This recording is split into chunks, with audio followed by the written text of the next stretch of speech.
Hello dear students. Last topic हम पढ़ रहे थे अणुसंख्यक गुणधर्म, कॉलिगेटिव प्रॉपर्टीज। और अणुसंख्यक गुणधर्म में मैंने आपको बताया था कि चार प्रकार के होते हैं। सबसे पहला relative lowering in vapour pressure, second elevation in boiling point, third depression in freezing point and fourth is osmotic pressure. इनमें से एक कॉलिगेटिव प्रॉपर्टी फर्स्ट जो है वाष्प दाब में आपेक्षिक अवनमन हमने पढ़ा था। आप इस लेक्चर को वापस देखने के लिए आई बटन को क्लिक कर सकते हैं। आज हम आगे पढ़ेंगे दूसरा कॉलिगेटिव प्रॉपर्टी क्वथनांक में उन्नयन, जो कि पहली कॉलिगेटिव प्रॉपर्टी से रिलेटेड है। सबसे पहली बात, क्वथनांक क्या होता है, ठीक है। तो क्वथनांक किसे कहते हैं, फिर अपन देखेंगे क्वथनांक उन्नयन क्या होता है। तो देखिए, क्वथनांक बॉइलिंग पॉइंट जिसे हम बोलते हैं, क्वथनांक या बॉइलिंग पॉइंट का मतलब क्या होता है कि वह ताप, ठीक है, टेम्परेचर जहां पर किसी भी द्रव, ठीक है, किसी भी द्रव का वाष्प दाब, यानी ये भी वेपर प्रेशर से रिलेटेड है, किसी भी द्रव का वाष्प दाब जब बाह्य वायुमंडलीय दाब होता है 1 एटीएम, 1 एटमॉस्फेरिक प्रेशर, 1 एटीएम कह दो, या अपन कह सकते हैं जितना भी बाहर का दाब हो, वायुमंडलीय दाब, एटमॉस्फेरिक प्रेशर।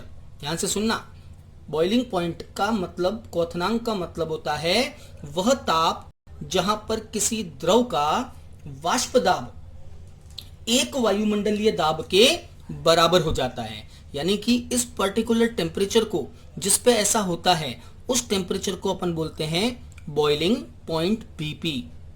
तो ये भी किससे रिलेटेड है, वेपर प्रेशर, वाष्प दाब से रिलेटेड है। जैसे एक सिंपल एग्जांपल मैं अगर आपको बताऊं तो पानी है ना, तो पानी यानी कि H2O, पानी जब अपन इसको गर्म करते हैं तो जैसे ही टेम्परेचर 100 डिग्री सेंटीग्रेड पहुंचता है, तब पानी का जो वेपर प्रेशर है, वाष्प दाब जो है, वो एक वायुमंडलीय दाब के बराबर हो जाता है। इसका वाष्प दाब 1 एटीएम के बराबर हो जाता है। इसका मतलब पानी का बॉइलिंग पॉइंट जो है BP, boiling point 100 degree centigrade, या केल्विन में अगर अपन कहें तो 373 केल्विन होता है। बात समझ में आ गई। जब अपन पानी को गर्म करते हैं तो शुरू में सिर्फ गर्म होता है। गर्म होने का मतलब ऊपर वाष्प उठती है। आप देखते होंगे कंटेनर में, पात्र में पानी को गर्म करने पर वाष्प बनती है, और गर्म करते जाओ तो एक ऐसा टेम्परेचर आएगा जब वो पानी उबलने लगेगा। उस उबलने वाले टेम्परेचर को ही अपन क्या बोलते हैं, क्वथनांक कहते हैं। और उसकी परिभाषा क्या है साइंटिफिक, जब वाष्प दाब द्रव का एक वायुमंडलीय दाब, यानी कि vapour pressure of liquid becomes equal to 1 atmospheric pressure, that particular temperature is called boiling point of that liquid. वो उस द्रव का जो है क्वथनांक कहलाता है। अब अपन बात करते हैं कॉलिगेटिव प्रॉपर्टी। तो प्रॉपर्टी क्या है, क्वथनांक में वृद्धि क्या है, क्वथनांक में उन्नयन क्या है। तो देखते हैं वापस से उसी डायग्राम को। जैसे ये एक कंटेनर है और इस कंटेनर में मैंने प्योर सॉल्वेंट भर के रखा है।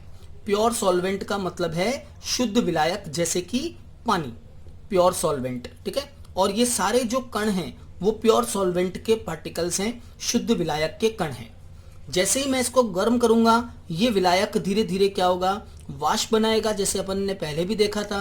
और जैसे जैसे वाष्प बढ़ेगी, ऊपर जो है वाष्प से बनने वाला दाब भी क्या होगा, बढ़ेगा, यानी कि वेपर प्रेशर इज इंक्रीज। जैसे वाष्प बढ़ेगी, वाष्प दाब बढ़ेगा, सीधी बात है। जब अपन ने खाली क्या लिया है, प्योर सॉल्वेंट। अब देखते हैं, जैसे ही इस प्योर सॉल्वेंट में, अभी भी वही भरा हुआ है प्योर सॉल्वेंट, और इस शुद्ध विलायक में हमने क्या किया, अवाष्पशील विलय मिला दिया। ये मान लीजिए अवाष्पशील विलय के कण हैं। कुछ भी अवाष्पशील का मतलब है नॉन वोलेटाइल, जो खुद वोलेटाइल ना हो, खुद वाष्पित ना हो। तो जैसे ही इसमें हम क्या मिलाएंगे, अवाष्पशील विलय, अवाष्पशील नॉन वोलेटाइल सॉल्यूट विलय जैसे ही मिलाएंगे, विलयन बन जाएगा, क्योंकि विलायक में विलय मिला रहे हो तो विलयन बनेगा। और विलयन बनते ही क्या होगा, अब जो सॉल्वेंट है, विलायक है, उसको वाष्पित होने के लिए जगह जो है वो पहले से क्या होगी, कम मिलेगी, क्योंकि कुछ विलय के कण सतह पे आ जाएंगे। सम सोल्यूट पार्टिकल्स जो है वो सॉल्वेंट पार्टिकल्स को वेपराइज्ड होने से रोकेंगे, वाष्पित होने से रोकेंगे। इसका मतलब इस बार ऊपर जो वाष्प का अमाउंट होगा वो कम हो जाएगा, और वाष्प का अमाउंट कम होने से वाष्प दाब भी क्या हो जाता है, कम हो जाता है। ये अपन ने लास्ट टाइम देखा था कि अगर विलायक का वाष्प दाब P0 है और विलयन का वाष्प दाब अगर PS है तो विलायक का वाष्प दाब विलयन के वाष्प दाब से ज्यादा होता है। क्लियर। अब आप इसको ऐसे सोचिए कि मान लीजिए शुद्ध विलायक जो है इसका क्वथनांक है TB, ठीक है, TB है विलायक का क्वथनांक। अपन ने इसको गर्म किया, गर्म करते गए वाष्प बनती गई और वाष्प दाब धीरे धीरे एक फिक्स्ड टेम्परेचर TB पर 1 atm के बराबर हो गया। क्लियर। अब उसमें जैसे ही मैंने विलय मिलाया तो वाजिब सी बात है भाई वाष्प क्या हो गई, कम, वाष्प दाब भी क्या हो गया, कम। वाष्प दाब कम होने का मतलब हुआ कि विलयन को वाष्पित करने के लिए या उबालने के लिए अब और ज्यादा गर्म करना पड़ेगा, क्योंकि उसको 1 atm तक लाना है। मान लीजिए विलयन का क्वथनांक है T। मैं आपको कुछ ऐसे समझाता हूं, आप ध्यान से देखना इसको, है ना, एक डायग्रामेटिकली समझाता हूं। ये देखो, ये है मान लो 1 atm, ठीक है, और ये है विलायक सॉल्वेंट, प्योर सॉल्वेंट, शुद्ध विलायक, ठीक है। अब जैसे है विलायक को मैं गर्म करूंगा तो धीरे धीरे इसका वाष्प दाब किसके बराबर होगा, 1 atm के बराबर होगा। क्लियर। अब मैंने इस विलायक में क्या मिला दिया, बाहर से अवाष्पशील विलय मिला दिया, नॉन वोलेटाइल सोल्यूट। अपन जानते हैं भाई सोल्यूट मिलाएंगे तो विलयन का वाष्प दाब विलायक के ऊपर नहीं जाएगा, विलायक के नीचे आएगा, क्योंकि विलयन का वाष्प दाब सॉल्यूशन का वेपर प्रेशर सॉल्वेंट से कम होता है। तो विलयन जो है वो नीचे आएगा, सॉल्यूशन का जो लाइन होगी वो नीचे आएगी, क्योंकि उसका वेपर प्रेशर कम हो गया। अब वेपर प्रेशर अगर कम हो गया तो इसको 1 atm तक लाने के लिए आपको क्या करना पड़ेगा, और ज्यादा गर्म करना पड़ेगा। और 1 atm तक लाने के लिए अगर और ज्यादा गर्म करना पड़ेगा तो इसका मतलब विलयन का जो क्वथनांक है T, वो विलायक का जो क्वथनांक है TB, उससे हमेशा क्या होगा, ज्यादा होगा। That means T is greater than TB। विलयन का क्वथनांक विलायक से ज्यादा होता है, और क्वथनांक में ये जो अंतर आ रहा है इसी अंतर को अपन बोलते हैं डेल्टा TB, और इसी डेल्टा TB का मतलब होता है क्वथनांक में उन्नयन, एलिवेशन इन बॉइलिंग पॉइंट। इसी चीज को अपन बोलते हैं क्वथनांक में उन्नयन या elevation in boiling point. Clear. आप इसको वापस से देखिए और इस तरह से समझिए। इस तरह से अपन लैंग्वेज भी बना सकते हैं कि जैसे ही किसी विलायक में अवाष्पशील विलय नॉन वोलेटाइल सोल्यूट सॉल्वेंट में मिलाया जाता है तो बनने वाले सॉल्यूशन का वेपर प्रेशर कम हो जाता है। वेपर प्रेशर कम होने का मतलब इसे 1 atm तक लाने के लिए और ज्यादा गर्म करना पड़ेगा। 1 atm तक आएगा तभी वो क्या होगा, बॉइल होगा ना। बॉइलिंग पॉइंट का मतलब होता है 1 atm तक लाना। तो अब इसको 1 atm तक लाने के लिए और गर्म करना पड़ेगा, और गर्म करने का मतलब हो गया क्वथनांक में वृद्धि हो गई, और इसी क्वथनांक में वृद्धि को हम बोलते हैं क्वथनांक में उन्नयन, elevation in boiling point. Clear. That means विलयन का क्वथनांक हमेशा विलायक के क्वथनांक से ज्यादा होता है। The boiling point of solution is always greater than the boiling point of solvent. और इन दोनों का जो डिफरेंस है, अंतर जो टेम्परेचर में वृद्धि हो रही है, उस डिफरेंस को ही हम बोलते हैं एलिवेशन इन बॉइलिंग पॉइंट, क्वथनांक में उन्नयन। चलिए अब आप बताइए ये क्वथनांक में उन्नयन हुआ क्यों हुआ ये इंक्रीमेंट हुआ। आपने उसमें क्या मिलाया, नॉन वोलेटाइल सोल्यूट मिलाया, है ना। तो यहाँ पे अपन एक लाइन बोलते हैं या लाइन लिखते हैं। क्या लाइन लिखते हैं कि ये जो क्वथनांक में उन्नयन हो रहा है ये सॉल्यूशन की मोलैलिटी के डायरेक्टली प्रोपोर्शनल होता है। ठीक है, मैं यहां लिख रहा हूं उसको, जो एलिवेशन इन बॉइलिंग पॉइंट है यानी कि delta TB, the delta TB is directly proportional to molality of solution. विलयन की मोललता मतलब स्मॉल m के डायरेक्टली प्रोपोर्शनल होता है। तो अपन यूं कह सकते हैं, इस लाइन को अपन ऐसे बोल सकते हैं कि क्वथनांक में जो उन्नयन हुआ है वो विलयन की मोललता के समानुपाती है। तो जब अपन इस प्रोपोर्शनल साइन को यहां से हटाएंगे तो प्रोपोर्शनल साइन हटाते ही यहां एक कांस्टेंट आ जाता है, that constant is called kb। ठीक है, kb into molality small m, ये होता है क्वथनांक में उन्नयन का सूत्र, formula for the elevation in boiling point delta TB. ठीक है, तो delta TB is equal to KB into small M. यहाँ पे जो केबी है वो एक कांस्टेंट है, और बहुत बार competition exam second grade level पे, है ना, फर्स्ट ग्रेड लेवल पे ये बहुत बार पूछा हुआ है कि केबी क्या है। तो केबी क्या है, यहाँ पे एक कांस्टेंट है जिसे बोलते हैं मोलल उन्नयन, मोलल उन्नयन स्थिरांक, ये कांस्टेंट है जिसे बोलते हैं मोलल एलिवेशन कांस्टेंट, ठीक है, मोलल उन्नयन स्थिरांक। और ये जो है इसकी यूनिट आप ध्यान रखना, अगर मैं केबी यहां से देखो भूल जाओ तो, नहीं तो अदरवाइज याद कर लेना, अगर भूल जाओ तो मैं बताऊं केबी बराबर क्या होगा, delta TB upon M. Delta TB मतलब टेम्परेचर, तो टेम्परेचर की यूनिट क्या हो गई, केल्विन। और मोलैलिटी की यूनिट क्या होती है, तो केल्विन किलोग्राम पर मोल। मोलैलिटी की यूनिट क्या होती है, किलोग्राम पर मोल, तो यूनिट क्या बन गई, केल्विन किलोग्राम पर मोल, ठीक है, केल्विन किलोग्राम पर मोल, ये यूनिट होती है केबी यानी कि मोलल एलिवेशन कांस्टेंट की। समझ आ गई। तीसरी इंपॉर्टेंट बात कि it is the property of solvent, यह विलायक का गुण है, सिर्फ विलायक पे ही डिपेंड करता है इसका मान, यह विलायक का गुण है। It is the property of solvent, solvent हर विलायक का केबी फिक्स होता है, ठीक है, हर सॉल्वेंट जो है उसका केबी फिक्स होता है, जिसको हम कुछ इस तरीके से जो है फॉर्मूले में कैलकुलेट भी कर सकते हैं। फॉर्मूला ध्यान नहीं रखिएगा कि कहां से आया, इट इज थर्मोडायनेमिकली, डेरिवेशन है इसका, तो thermodynamically KB is equal to M R TB square upon delta H वाष्पन इंटू 1000, ये केबी का फॉर्मूला होता है। द केबी, ये थर्मोडायनेमिक्स में अपन इसको कैलकुलेट करते हैं, केबी का मतलब है मोलल उन्नयन स्थिरांक, और इसकी वैल्यू होती है MR TB square upon delta H vaporisation into 1000, ठीक है। यहाँ पे डेल्टा एच वेपराइजेशन का मतलब है वाष्पन की ऊष्मा। सारी वैल्यूज मैं आपको बताऊं तो यहाँ पे सबसे पहले एम का मतलब क्या है, एम का मतलब है मोलर मास ऑफ सॉल्वेंट, ठीक है, मोलर मास यानी मॉलिक्यूलर मास ऑफ सॉल्वेंट, विलायक का अणुभार, जो भी विलायक ले रहे हैं सॉल्वेंट का मॉलिक्यूलर मास, विलायक का अणुभार। आर क्या है, गैस कांस्टेंट, गैस स्थिरांक, और इस गैस स्थिरांक की वैल्यू हम सबको पता है 8.314 जूल पर मोल, ठीक है, 8.314 इसकी वैल्यू लेंगे। टीबी वी नो दैट, अभी अपन ने देखा है टीबी किसके लिए यूज किया था, सॉल्वेंट के लिए, तो ये क्या है, ये विलायक का क्वथनांक है, विलायक का क्वथनांक यानी बॉइलिंग पॉइंट ऑफ सॉल्वेंट, ठीक है। And delta H vaporisation is heat of vaporisation, enthalpy of vaporisation, वाष्पन की ऊष्मा। तो ये सारी वैल्यूज जब अपन यहाँ रखते हैं तो हर सॉल्वेंट का केबी फिक्स होता है। ये आपको क्वेश्चन में जो भी सवाल आएगा, न्यूमेरिकल क्वेश्चन, उसमें आपको दिया हुआ आएगा कि इसका जो है पानी है तो उसका बॉइल जो है केबी मोलल एलिवेशन कांस्टेंट इतना है, वैल्यूज गिवन होती है। चलिए आगे बढ़ते हैं, इस फॉर्मूले को और आगे बढ़ाता हूं मैं। Delta TB equals to KB into small M.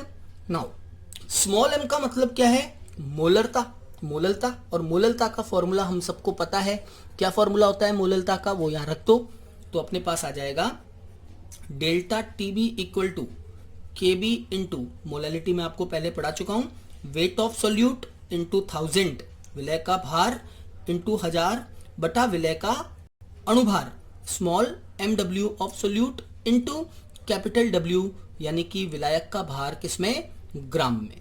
ये क्वथनांक में उन्नयन का सूत्र है जहां से आपको न्यूमेरिकल क्वेश्चंस करने, ठीक है। इस फॉर्मूले में आप देखिए आपको सारी वैल्यूज जो है वो मिल जाएगी। केबी आपको क्वेश्चन में गिवन होगा, स्मॉल डब्ल्यू का मतलब है विलय का भार, ये आपको दिया हुआ होगा, एम डब्ल्यू विलय का अणुभार आपको ज्ञात करना है, क्योंकि अपन जानते हैं अणुसंख्यक गुणधर्म का यूज क्या है, अज्ञात विलय का अणुभार ज्ञात करना। Colligative properties are used to determine the calculate the molecular mass of unknown solute. अज्ञात विलय का अणुभार आप यहां से ज्ञात कर सकते हो, क्योंकि डेल्टा टीबी तो आप निकाल सकते हो ना भाई। पहले विलियन के अंदर अपन ने थर्मामीटर लगाया विलायक में और उसका क्वथनांक ज्ञात कर लिया, फिर विलियन में थर्मामीटर लगाया और विलियन का क्वथनांक ज्ञात कर लिया, दोनों के क्वथनांक का अंतर कर दिया तो डेल्टा टीबी आ गया अपने पास, यानी डेल्टा टीबी अपन ज्ञात हो जाएगा। डब्ल्यू कितना विलायक लिया है ये अपने को पता है कि मैंने 90 ग्राम पानी लिया या 100 ग्राम पानी लिया या 150 ग्राम पानी लिया, तो ये मुझे पता है, तो मैं क्या ज्ञात कर सकता हूं, यहां से अज्ञात विलय का अणुभार ज्ञात कर सकता हूं, स्मॉल एम डब्ल्यू।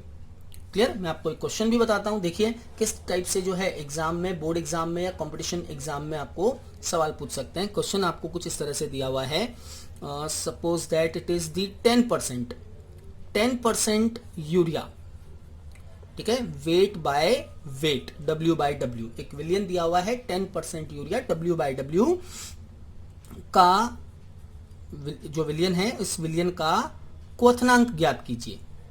ठीक है, इस विलयन का क्वथनांक ज्ञात कीजिए, क्वथनांक ज्ञात कीजिए। अगर आपको दे रखा है द केबी फॉर वाटर, पानी का जो केबी है वो आपको सपोज दैट दे रखा है 0.5 केल्विन किलोग्राम पर मोल। ठीक है, कुछ भी वैल्यू हो सकती है, मैंने इतना लिया है हाइपोथेटिकली, ये आपको एग्जाम में दिया हुआ आएगा एकदम एग्जैक्ट और करेक्ट वैल्यू कि पानी का केबी इतना होता है। ठीक है, 0.45 केल्विन किलोग्राम पर मोल होता है। चलिए अब हम इसको सॉल्व करते हैं। ध्यान से देखो, पहले तो सारी वैल्यूज लिखो। जब भी आपको सॉल्यूशन चैप्टर का कोई भी न्यूमेरिकल करना हो, आप ध्यान रखो सारी वैल्यूज, जो भी सिंबल्स हैं वो उन सब की वैल्यूज आप पहले लिख के रखो, तब आपको वो क्वेश्चन बहुत इजी लगेगा। कैसे? विद 10% यूरिया, इसका मतलब सर स्मॉल w कितना है 10 ग्राम, और सर स्मॉल mw कितना है, तो यूरिया लिया गया है और यूरिया का अणुभार होता है 60। ठीक है, फिर विलायक यानी कि पानी है ना केबी, तो पानी विलायक का भार कितना होगा, तो 10% का मतलब होता है 10 ग्राम 100 ग्राम विलियन में, ग्राम में होगा ना, 100 ग्राम विलियन में, तो विलायक कितना हुआ 90, ये आ गया 90 ग्राम। सॉल्वेंट जो है वो 90 ग्राम होगा, और केबी आपको दे रखा है पानी के लिए मोलर एलिवेशन कांस्टेंट 0.5 है। आपको क्या कैलकुलेट करना है वो देखिए आप, विलियन का क्वथनांक, ये पूरा एक सॉल्यूशन है, 10% यूरिया W/W का यानी कि विलियन का क्वथनांक आपको ज्ञात करना है। सो डिटरमाइन क्या करना है, टी, तो सर टीबी क्या है, तो टीबी आपको दिया हुआ नहीं आएगा, टीबी आपको खुद देखना होगा कि भाई पानी है ना, जो नॉर्मल चीजें हैं वो तो याद ही रखनी होती है। जैसे पानी है तो पानी का क्वथनांक कितना होता है, पानी का क्वथनांक होता है 100 डिग्री सेंटीग्रेड, लेकिन आपको केल्विन में पुट करना है 373 केल्विन। क्लियर? चलिए आपको टी निकालना है, तो देखते हैं। सबसे पहले तो डेल्टा टीबी ज्ञात कर लो।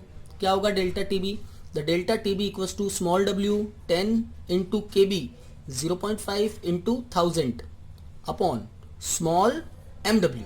ठीक है, ये मैंने फॉर्मूला यूज किया है, ये रहा, अपॉन स्मॉल mw यूरिया का अणुभार और इंटू कैपिटल W यानी पानी का भार। तो यूरिया का अणुभार कितना है 60 और पानी का भार कितना है 90।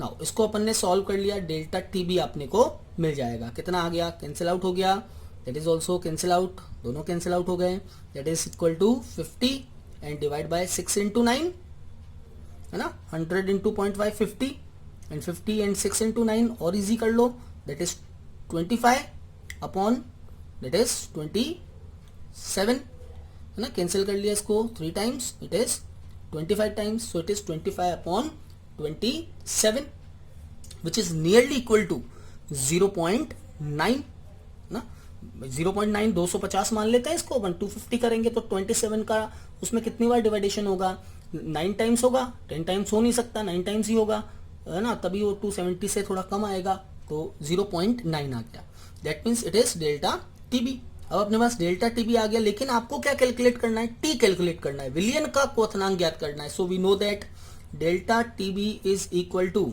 T minus TB.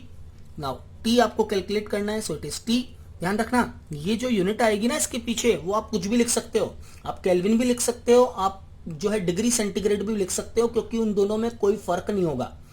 क्यों नहीं होगा, क्योंकि ये टेम्परेचर का डिफरेंस है, it is the difference of temperature है ना, टेम्परेचर डिफरेंस है, तो आप चाहे जिसमें इसको ले सकते हो, केल्विन में या डिग्री सेंटीग्रेड में। ठीक है, तो बट अभी मैं इसको केल्विन में लिख देता हूं, बिकॉज जो है चाहे तो आप डिग्री सेंटीग्रेड लिख दो, कोई फर्क नहीं पड़ेगा इसका। मैंने इसलिए लिखा है इसको केल्विन में, क्योंकि जो केबी होता है ना, उस केबी की वैल्यू होती है मोल जो है केल्विन किलोग्राम पर मोल, तो केल्विन है इसलिए मैंने इसको केल्विन में लिखा 0.9, अदरवाइज आप डिग्री सेंटीग्रेड भी लिख सकते हैं, क्योंकि तो डिफरेंस है, डिफरेंस में कोई फर्क नहीं पड़ता है, डिग्री हो चाहे केल्विन हो।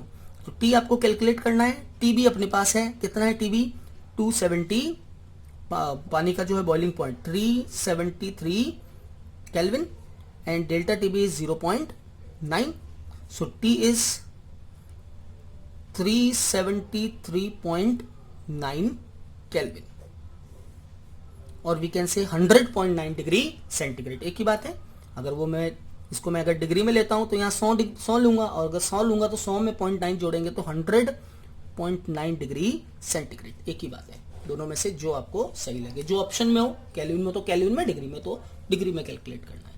बात समझ में आ गई। दूसरी colligative property, that is elevation in boiling point, क्वथनांक में उन्नयन। चलो मैं आपको इसको एक ग्राफ से भी एक्सप्लेन करके बताता हूं जो एनसीईआरटी बुक में और आरबीएससी बुक में बना हुआ है। तो ग्राफ से देखते हैं क्वथनांक उन्नयन को, फिर अगली क्वालिटेटिव प्रॉपर्टी पढ़ेंगे। चलो मान लीजिए अपन ने एक ग्राफ प्लॉट किया है टेम्परेचर में और वेपर प्रेशर में, ठीक है। किस प्रकार का ग्राफ आपको प्राप्त होना चाहिए अगर अपन ग्राफ प्लॉट करते हैं टेम्परेचर और वेपर प्रेशर में? तो देखें, ठीक है, ये है वेपर प्रेशर वाष्प दाब और ये है टेम्परेचर T केल्विन में या जो भी है डिग्री सेंटीग्रेड में। ग्राफ कैसा आएगा? अगर मैं ग्राफ प्लॉट करूंगा तो आप एक बार रिलेशन सोच के बताइए, डिग्री में टेम्परेचर और वेपर प्रेशर में क्या रिलेशन होगा? अगर मैं टेम्परेचर बढ़ाऊंगा तो क्या वेपर प्रेशर बढ़ेगा? क्या बढ़ेगा सर? भाई टेम्परेचर बढ़ाएंगे तो वेपर बढ़ेगी, वाष्प बढ़ेगी, वाष्प बढ़ेगी तो वाष्प दाब भी क्या होगा? बढ़ेगा। तो ग्राफ कैसा प्राप्त होगा? एक स्ट्रेट लाइन, हाँ एक स्ट्रेट लाइन इंक्रीज हो रहा है। तो देखो ये ग्राफ अपने को एक स्ट्रेट लाइन प्राप्त होगा, कुछ इस तरह से प्राप्त हो रहा है। सपोज दैट ये किसका ग्राफ है? ये है सॉल्वेंट का ग्राफ, ठीक है, विलायक का ग्राफ। क्लियर? अब मैंने विलयन का ग्राफ बनाया तो देखो विलयन कहाँ आएगा? इसके ऊपर आएगा या इसके नीचे आएगा? इसके नीचे आएगा क्योंकि विलायक से कम होता है विलयन का वाष्प दाब। कहीं कंफ्यूज मत होना, बहुत सिंपल है ये। आप कॉलिगेटिव प्रॉपर्टी याद रख लो। क्या है कॉलिगेटिव प्रॉपर्टी का नाम? वाष्प दाब में आपेक्षिक कमी, अवनमन। इसका मतलब विलायक में विलय मिलाओगे तो वाष्प दाब कम हो जाएगा, है ना। विलायक में विलय मिलाओगे तो वाष्प दाब कम हो जाएगा। वाष्प दाब कम हो गया मतलब विलयन की लाइन कहाँ आएगी? इसके नीचे, क्योंकि विलयन का वाष्प दाब विलायक से कम होगा। ये आ गया अपना विलयन, ठीक है। अब सपोज दैट मान लो कि ये जो पॉइंट है it is equal to 1 atm। मान लो कि ये 1 atm के बराबर है। ये वेपर प्रेशर 0 है और ये 1 atm है। अब दोनों के लिए देखें तो कब होगा विलायक के लिए 1 atm? तो ये हो गया विलायक के लिए 1 atm, यानी इस टेम्परेचर पे यहां जो टेम्परेचर आएगा उस पे सॉल्वेंट बॉयल होगा। यहां पे इसका वेपर प्रेशर किसके इक्वल हो गया? 1 atm के इक्वल हो गया। तो ये इसका बॉइलिंग पॉइंट हो गया और ये बॉइलिंग पॉइंट अपन ने क्या लिखा था? टीबी, विलायक के लिए। और यही चीज अगर मैं और आगे बढ़ाऊं तो यहां पे जाके कट होगा विलयन के लिए और ये होगा विलयन का क्वथनांक और वो विलयन का क्वथनांक होगा टी, है ना। तो दोनों का डिफरेंस क्या हुआ? Delta TB. ये डिफरेंस होगा जिसे अपन डेल्टा टीबी कहेंगे। और आप देख लो विलयन का क्वथनांक शुद्ध विलायक के क्वथनांक से क्या आ रहा है? ज्यादा आ रहा है ना। टेम्परेचर इस तरफ बढ़ रहा है तो विलयन का क्वथनांक विलायक के क्वथनांक से ज्यादा होगा। तो कभी कभी ग्राफ पूछ लेते हैं कि वेपर प्रेशर और टेम्परेचर के बीच में ग्राफ बनाओ क्वथनांक उन्नयन का, एलिवेशन इन बॉइलिंग पॉइंट। तो this is the simple graph in elevation in boiling point, कि कैसे बॉइलिंग पॉइंट में क्वथनांक में वृद्धि हो रही है। क्लियर? चलो आगे बढ़ते हैं। The next colligative property number 3, depression in freezing point, DFP. एकदम सेम चलेगा क्वथनांक में उन्नयन की तरह ही। थर्ड कॉलिगेटिव प्रॉपर्टी, हिमांक में अवनमन, हिमांक में अवनमन, डिप्रेशन इन फ्रीजिंग पॉइंट, जिसको अपन शॉर्ट में बोलते हैं डीएफपी। तो सबसे पहले इसको पढ़ने से पहले आप ये पढ़ेंगे कि सर हिमांक क्या होता है, what is freezing point. Freezing point क्या है या मेल्टिंग पॉइंट क्या है? देखो freezing point melting point same होते हैं, है ना, बस उनको बोलने का फर्क अलग होता है। अगर कोई सॉलिड ठोस द्रव में बदलता है तो मेल्टिंग, और अगर द्रव ठोस में बदलता है तो फ्रीजिंग। टेम्परेचर सेम रहता है दोनों में, है ना। कैसे? हिमांक का क्या मतलब है? इसे अपन बोलते हैं फ्रीजिंग पॉइंट, शॉर्ट में लिखते हैं एफपी। नाउ हिमांक का क्या मतलब है? वापस देखना, इसमें भी सेम है। वो टेम्परेचर, वो ताप जहां पर किसी भी द्रव का वाष्प दाब, the vapour pressure of the liquid becomes equal to the vapour pressure of its solid form, ठोस का वाष्प दाब, ठीक है। उस पर्टिकुलर टेम्परेचर को हम क्या कहेंगे? Freezing point. अब परिभाषा आप खुद बनाओ इसकी, इसको देख के बनाओ, डेफिनेशंस खुद सेट करो, रट्टे नहीं मारने।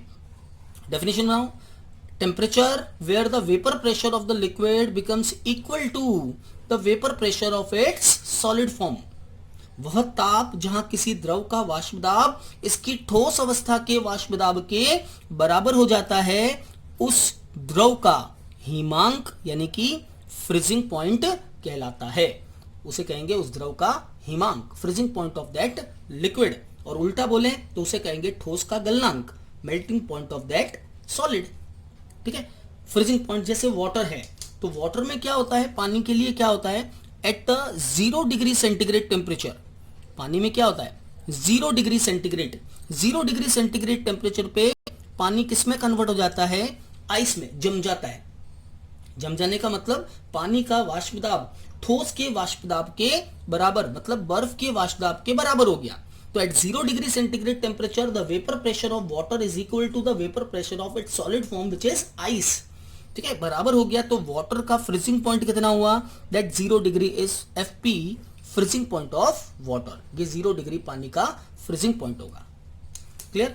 अब इसको भी अपन ग्राफिटिकल समझते हैं, वापस से देखें। ये भी प्रॉपर्टी किससे रिलेटेड है, वेपर प्रेशर यानी कि वाष्प दाब से संबंधित है। तो इसमें भी अपन वाष्प दाब को आगे बढ़ाएंगे। देखें, अपन जानते हैं भाई कि ये सपोज दैट सॉलिड और लिक्विड दो फॉर्म्स है इस बार। तो मैं आपको एक ग्राफ से इसको समझाता हूं, डायरेक्टली आपको इजीली समझ में आएगा। देखें, मान लीजिए ये है सॉलिड फॉर्म, ठोस रूप है किसी भी चीज का। ठीक है, और ये है प्योर सॉल्वेंट, ऊपर ही ले लेते हैं इसके। ये है मान लो सॉल्वेंट यानी कि विलायक, प्योर सॉल्वेंट, शुद्ध विलायक। ठीक है, और विलायक, अपन ने एक बात बताइए, आप सोच के देखिए तो आपको पता चलेगा भाई ठोस और द्रव है तो किसका वेपर प्रेशर ज्यादा होगा, वाष्प दाब किसका ज्यादा होगा भाई। अरे ठोस कभी वाष्पित थोड़ी होते हैं, है ना। तो ठोस का वाष्प दाब तो बहुत कम होगा, क्योंकि बहुत ही कम ऐसे ठोस होते हैं जो वाष्पित होते हैं, जैसे आयोडीन है या नौसादर है जो ऊर्ध्वपातित होते हैं ठोस। तो अपन यूं कह सकते हैं कि जो ठोस है वो उनका वाष्प दाब हमेशा कम होता है, किससे, उसकी द्रव अवस्था से। द्रव का वाष्प दाब हमेशा ज्यादा होगा ठोस से, तो ठोस का वाष्प दाब कम है, द्रव यानी विलायक का ज्यादा है। जैसे ही मैं इसको फ्रीजर में रखूंगा, फ्रीज करूंगा, तो धीरे धीरे, फ्रीजर का मतलब क्या, टेम्परेचर कम, फ्रीज में रखने का मतलब क्या, इस बार टेम्परेचर बढ़ाना नहीं है आपको, टेम्परेचर कम करना है, नीचे लाना है। तो टेम्परेचर जैसे जैसे कम करूंगा वेपर प्रेशर भी क्या होगा, कम होगा। यानी वेपर प्रेशर कम होते जो होते लास्ट में क्या होगा, एक फिक्स टेम्परेचर पे ये किसके बराबर हो जाएगा, सॉलिड फॉर्म के बराबर हो जाएगा। उस पॉइंट पे ये विलायक फ्रीज हो जाएगा, जम जाएगा। क्लियर। अब मैंने इसमें क्या किया, अवाष्पशील विलय मिलाया। जैसे ही अवाष्पशील विलय मिलाऊंगा, आप सब जानते हैं क्या बनेगा, सॉल्यूशन मिलेगा, नॉन वोलेटाइल सॉल्यूट। जैसे ही सॉल्यूशन बना तो वेपर प्रेशर की लाइन देखो मैंने नीचे बनाई है, क्योंकि अपन जानते हैं विलयन का वेपर प्रेशर कम होता है विलायक से, तो वेपर प्रेशर वाली लाइन नीचे आएगी।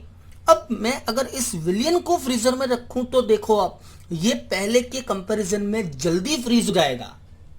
विलायक के कंपैरिजन में ये सॉल्यूशन, विलयन का जो फ्रीजिंग पॉइंट है वो कम हो गया, और विलयन का फ्रीजिंग पॉइंट कम हो जाने को अपन क्या बोल रहे हैं, डिप्रेशन इन फ्रीजिंग पॉइंट, हिमांक में कमी या हिमांक में अवनमन। समझ में आया आपको। तो एकदम इजीली, आपको कुछ ज्यादा जो है इसमें दिमाग नहीं लगाना है, इतना ही याद रखना है, प्रॉपर्टी याद रखो। हिमांक में अवनमन मीन्स जैसे ही विलायक में विलय मिलाते हैं बनने वाले विलयन का हिमांक कम हो जाता है। तो विलायक और यह है विलयन। ठीक है, मान लीजिए विलायक का हिमांक है TF, F मीन्स फ्रीजिंग, और विलयन का हिमांक है T। तो अब आप खुद सोच के बताइए कौन सा ज्यादा होगा, कौन सा ज्यादा होगा, TF ज्यादा होगा। विलायक का हिमांक ज्यादा होगा विलयन से, तो that means the TF is greater than T। विलायक का हिमांक विलयन से ज्यादा होगा, दोनों का डिफरेंस क्या होगा, that difference is called delta TF, and delta TF equal to TF minus T। इसी डेल्टा TF को अपन क्या कहते हैं, इसी डेल्टा TF को कहते हैं हिमांक में अवनमन। मेरा पॉइंट क्लियर हुआ आपके दिमाग में। बड़ा सिंपल इजी है, बस आप इस लेक्चर को एक दो बार देखना, आपको बहुत इजी समझ में आएगा बजाय बुक के, है ना। किताब की तुलना में इस नोट से आपको बहुत इजीली समझ में आएगा कि क्या होता है ये अणुसंख्यक गुणधर्म। तो हिमांक में अवनमन का मतलब हो गया विलायक में विलय मिलाने पर बनने वाले विलयन का हिमांक कम हो जाता है, जिसे हिमांक में अवनमन कहते हैं। बाकी वाली पूरी थ्योरी सेम है, बाकी सब कुछ सेम है, बस आपको क्या करना है, TB की जगह TF लगाना है, KB की जगह KF लगाना है, मतलब सेम वही बात। The delta TF of solution is directly proportional to molality. ये भी मोललता के समानुपाती होगा। जब प्रोपोर्शनल हटाएंगे तो delta TF equal to KF into molality. ठीक है, delta T F equals to K F into molality. और यहाँ पे अब के एफ का मतलब अलग हो गया, वहां पे था के बी, यहाँ है के एफ। के एफ का मतलब है मोलल उन्नयन की जगह अवनमन, मोलल अवनमन स्थिरांक, मोलल अवनमन स्थिरांक, that means molal depression constant. इसको इंग्लिश में इब्यूलोस्कोपिक कांस्टेंट भी बोलते हैं, इब्यूलोस्कोपिक कांस्टेंट या मोलल डिप्रेशन कांस्टेंट कहते हैं केएफ को। इसकी यूनिट भी वही होती है जो केबी की होती है, केल्विन किलोग्राम पर मोल, केल्विन किलोग्राम मोल इनवर्स। और ये भी किसका गुण है, it is also the property of, it is also the property of the solvent.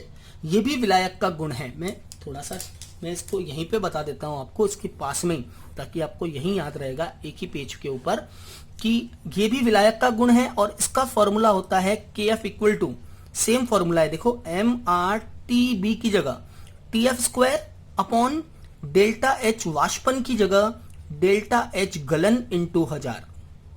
ठीक है, ये इसका फॉर्मूला होता है।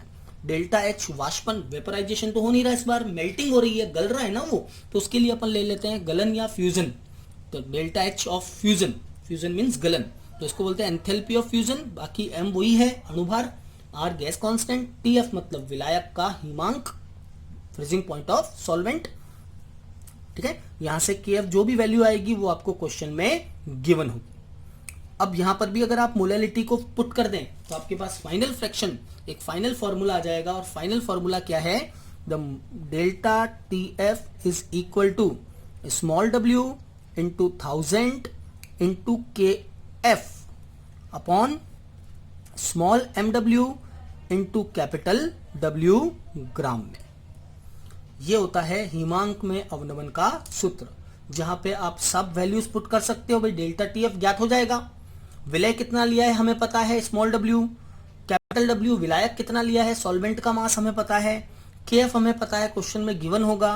तो आप यहां सारी वैल्यूज पुट करके अननोन सोल्यूट का क्या कैलकुलेट कर सकते हो, molecular mass. So by this formula we can also calculate the molar mass of a unknown solute. इसको आप ज्ञात कर सकते हैं। समझ में आ गई, clear? That is the third colligative property, depression and freezing point. अगले लेक्चर में मैं आपको इस प्रॉपर्टी के ऊपर कुछ न्यूमेरिकल्स बताऊंगा, दोनों प्रॉपर्टीज को मिला के कैसे न्यूमेरिकल एग्जाम में, नीट लेवल पे या कंपटीशन एग्जाम में पूछे जाते हैं।